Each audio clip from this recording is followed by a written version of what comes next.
Bien, finalmente vamos a tratar los últimos dos temas de la bolilla que tienen que ver con las liquidaciones express y con el Instituto de la Consulta, tanto a nivel nacional como a nivel provincial.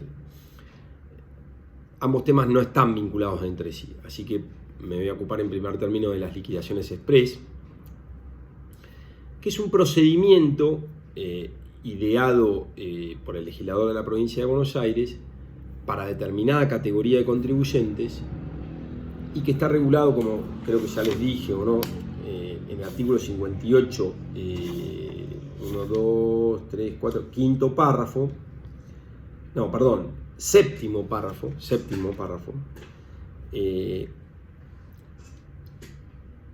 hasta el final de ese artículo. Lo que establece ese artículo es un mecanismo que para algunos contribuyentes reticentes en el pago del impuesto, que no hayan ingresado dos o más anticipos en determinado periodo, que no hayan presentado declaraciones juradas por tantos periodos, que hayan cometido lo que se llama resistencia pasiva a la fiscalización, es decir, un grupito de contribuyentes que están enumerados en el artículo 47 del Código Fiscal. Para ese grupo de contribuyentes podrá ARBA, no deberá, pero podrá ARBA, requerirles por vía de apremio, dice el artículo, el pago a cuenta del gravamen que en definitiva les sea debido abonar de la suma que la autoridad de aplicación liquidará de conformidad a las presunciones previstas en esa norma. Y claro, esa norma, que no la vamos a ver acá en el video porque es una norma muy extensa, establece una serie de presunciones, en rigor son 7 presunciones, que aplican para estos contribuyentes que yo les mencionaba, ¿no? Contribuyentes que no hubiesen presentado declaraciones juradas o liquidación practicada por la autoridad de aplicación por 6 o más anticipos, o que habiéndolas presentado se han declarado no tener actividad, o que hayan cometido resistencia pasiva, en fin, hay varios más. En ese caso, eso habilita al fisco a utilizar una serie de presunciones, como por ejemplo el equivalente hasta 3 veces el monto total de liquidaciones por venta, prestación de servicio o cualquier otra operación del contribuyente que hubiera realizado a través de tarjeta de crédito o débito, informado por las entidades emisoras de la misma. Eso constituye el ingreso gravado, cuando en realidad eso es un parámetro, ¿sí? Lo que está queriendo decir este 47 en combinación con el 58 es que si vos tuviste la mala suerte o la necesidad o adrede quedaste encuadrado en alguno de los contribuyentes del artículo 47, primer párrafo, el fisco provincial tiene la potestad de calcularte el impuesto en función de otros parámetros. Como vos no estás presentando declaraciones o presentás sin movimiento o cometiste resistencia pasiva, digamos que ellos hacen el trabajo por vos, suplantan el sistema de autodeclaración, lo calculan en base a presunciones, pero lo problemático de esto es que para eso no recurren al procedimiento determinativo de oficio, ¿no? Lo que dice el 58 en concreto dice es que para estos contribuyentes del artículo 47 puede requerirse por vía de apremio el pago a cuenta del gravamen que en definitiva les sea debido abonar, sin necesidad de cumplir con el procedimiento determinativo de oficio. Se practica una liquidación por parte de la administración, se da un plazo de 10 días al contribuyente, quien podrá optar por regularizar un importe que dice que no podrá ser inferior al 50% de lo que reclama la autoridad de aplicación. Antes era del 66%, ahora lo bajaron al 50%. Ahora permite presentar un descargo, antes no permitía, pero en cualquier caso, una vez que la que ARBA dicta resolución, eso no es susceptible de ser llevado por ante el Tribunal Fiscal cuando es evidente que están determinando una deuda. Bueno, ¿por qué lo estudiamos especialmente? Porque las liquidaciones express, al igual que lo que pasa con la redacción del artículo 2 de la ley de anti-evasión que vimos en un video anterior, son procedimientos ideados por los distintos fiscos para escaparse al procedimiento natural para ver cuánto debe un contribuyente. ¿Cuál es el procedimiento natural? El procedimiento determinativo de oficio. ¿Por qué? Porque el contribuyente tiene la posibilidad de ofrecer prueba y luego, si la resolución le es adversa, la puede llevar ante los respectivos tribunales fiscales. En cambio, si el acto no es susceptible de ser considerada una determinación de oficio y consecuentemente no se puede llevar a ninguno de los dos tribunales fiscales según sea el tributo nacional o provincial, obviamente el contribuyente va a estar en inferioridad de condiciones y estos procedimientos por eso están mal vistos y así lo declaró la Corte en el caso Mera para la ley de incentivación. En el caso de ARBA y de las liquidaciones express no tenemos un fallo de la Corte diciendo que este procedimiento es cuestionable, cuando en mi modo de ver lo es, porque le permite al fisco, utilizando estas presunciones para esa categoría de contribuyentes que lo vamos a llamar contribuyentes reticentes, no utilizar el procedimiento determinativo de oficio, utilizar esas presunciones que yo les mencioné una como ejemplo, pero hay 6 o 7 más, calcular un impuesto que probablemente no sea el real que debe el contribuyente, y el contribuyente está obligado al menos a pagar un 50% de ese impuesto,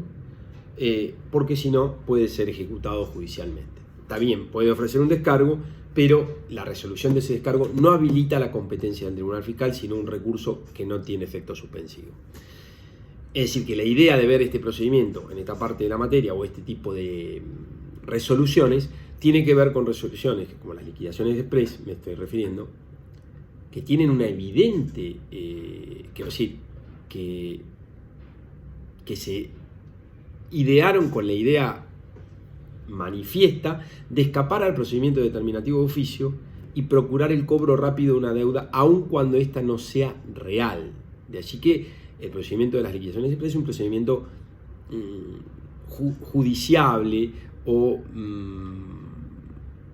susceptible de ataque constitucional, porque no parece razonable que por incumplimientos a deberes formales o materiales por parte del contribuyente, el fisco pueda calcular una deuda en función de parámetros indiciarios.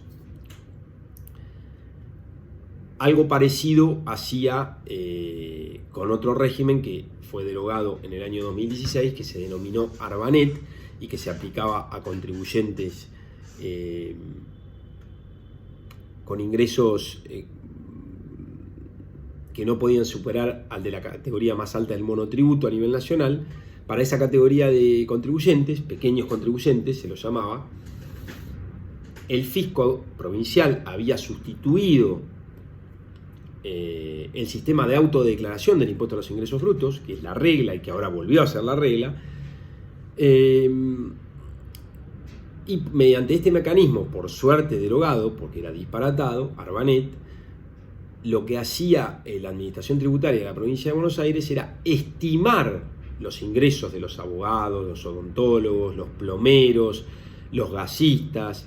de determinados ingresos, diciendo, no me presente su declaración, yo le voy a calcular el impuesto en función de en función de unos parámetros que tampoco eran conocidos públicamente. Un sistema bastante arbitrario que rigió unos cuantos años y que fue judicializado por cantidad de contribuyentes porque hacían que profesionales en condiciones similares le tocara tributar impuestos absolutamente distintos, porque la administración tributaria tomaba parámetros como cuánta plata tenías en tu caja de ahorro, qué consumo habías hecho de tarjeta de crédito o de débito, cuando eso no necesariamente indica los ingresos brutos que tuviste en tu actividad profesional o comercial. De todas maneras, Arbanet por suerte es un recuerdo y se volvió a la práctica de autodeclaración para todos los contribuyentes, de autodeclaración del impuesto a los ingresos brutos. Pero quedó esto, ¿no? Las liquidaciones express, que en definitiva es un mecanismo que le permite al fisco sortear el procedimiento determinativo de oficio para un grupito de contribuyentes a quienes vamos a denominar contribuyentes reticentes y que están enunciados en el artículo 47, primer párrafo del Código Fiscal. Eso en cuanto a las liquidaciones express, procedimiento todavía vigente. Finalmente, voy a hacer una breve alusión al régimen de consulta, tanto en Nación como en la provincia de Buenos Aires. En la Nación está regulado en el artículo 4' de la Ley de Procedimiento, y a su vez fue reglamentado recientemente, o mejor dicho, se sustituyó la resolución que estaba vigente, que la reglamentaba, que era la 1948, por la, ya les digo,